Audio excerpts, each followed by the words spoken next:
I'm Vijay from MB100, and here in this short session, we are going to discuss all the questions to be challenged in TISSNET 2023.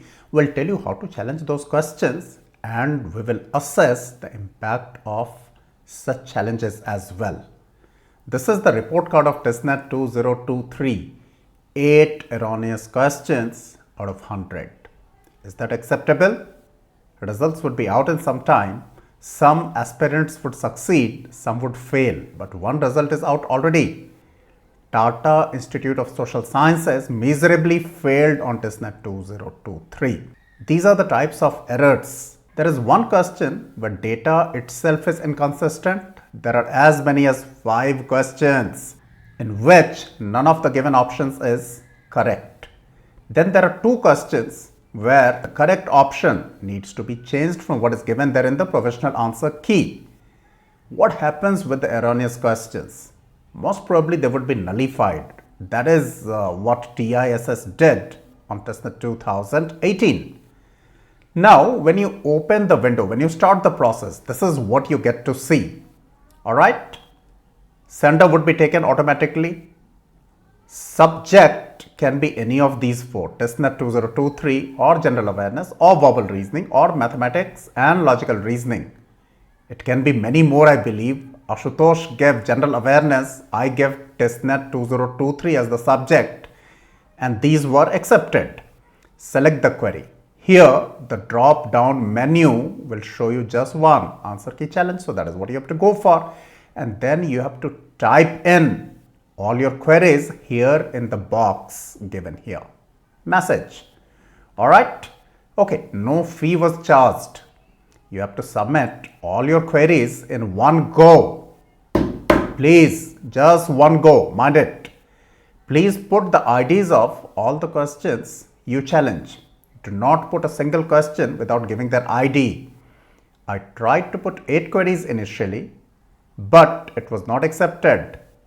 Then I believe that there was some upper limit on the number of characters, so I submitted 4 queries and then it was accepted.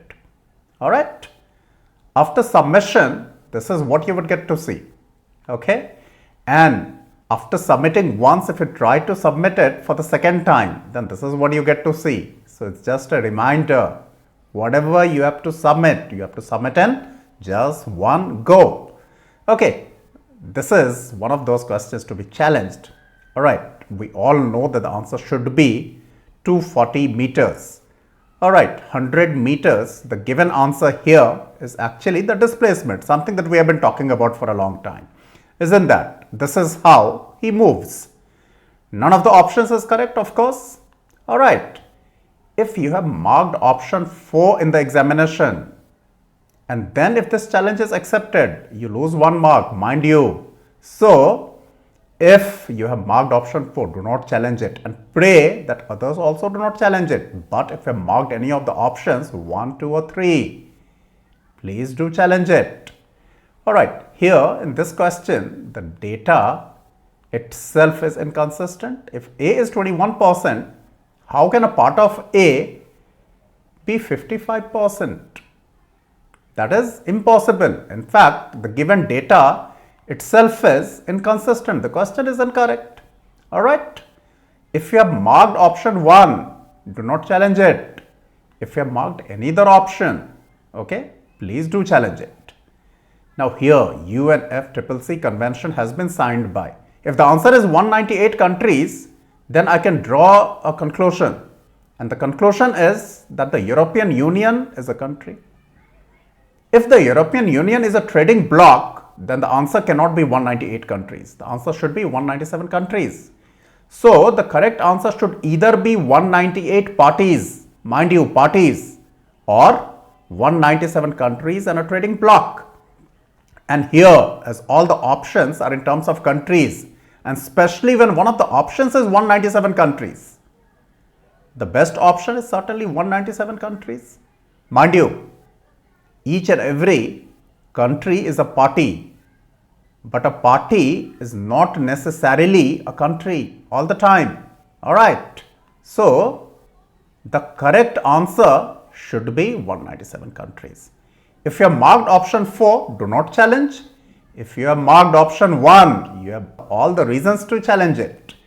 Okay, now here, what would they do with this question? They will have to withdraw this. The Government of India has amended the legal age for this a proposal, that is a bill, in which the lowest marriageable age for women has been proposed to be amended to 21 years from the existing 18 years.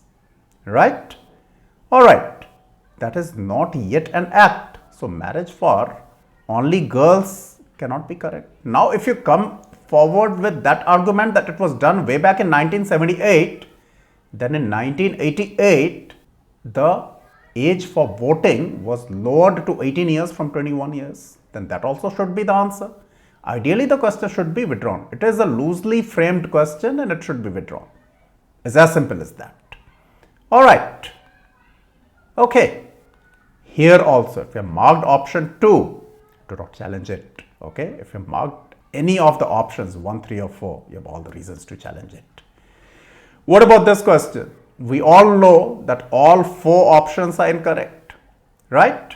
The correct answer is 1000 and 9250. Okay. So do not challenge it. If you have marked option 2, if you have marked any other option, okay, just challenge it, of course. Now here, many people have marked only 1, that is option 1, and I'm one of them. But the correct answer should be option 3. Passenger verification at airports is there at some very few airports in India, right? And casting a vote in elections, has this technology been introduced? Yes, in Telangana in January 2020 in municipal elections. Elections do not necessarily mean parliamentary elections or assembly elections. I'm sure we are educated enough to understand this, right? So the correct answer is option 3. There's no reason why option 1 should be the correct answer. Alright. Okay. But again, if you have marked option 1, do not challenge it. If you have marked option 3, you have all the reasons to challenge it. Alright, what about this question? Now here, in this critical reasoning question, on the basis of the given text, you can negate options 1, 2 and 3. You cannot negate option 4, but you cannot infer it either. Alright, so the least incorrect answer is option 4, but that is not necessarily the correct one. Alright, so none of the options is correct. It's as simple as that. Okay. So here, if you have marked option 4, I have marked option 4 and this challenge is accepted, then you lose 1 mark. If you have marked any of the options 1, 2 or 3, you have all the reasons to challenge it. Okay. Alright. Now here, I did all my R&D and it emerges that all the 4 options are incorrect. Alright. The world is at my feet means the entire world reverse me. Alright. So here, ideally there shouldn't have been any error in the first place. Okay, but if it is there, it should be withdrawn. But if you have marked option 4, here I have marked option 4. Okay. And if the challenge is accepted, you lose 1 mark. So do not challenge it. If you have marked any other option, please do challenge it. Alright. The most likely outcome of this process, I believe Tata Institute of Social Sciences will withdraw 4 questions. They will change 2 answers. They would not touch 2 questions of these 8. They would not touch Gopal and his wife, and they would not touch that road accident critical reasoning question either. Because they would say that option 4 is the best option there. And even in that Gopal question, they would say that 100 is the least incorrect there as well. Alright. So most probably you would be evaluated on 96 marks. Alright. Okay. So if you like the video, please give us a thumbs up, share it with your friends, share it with your enemies, and do subscribe to MP100.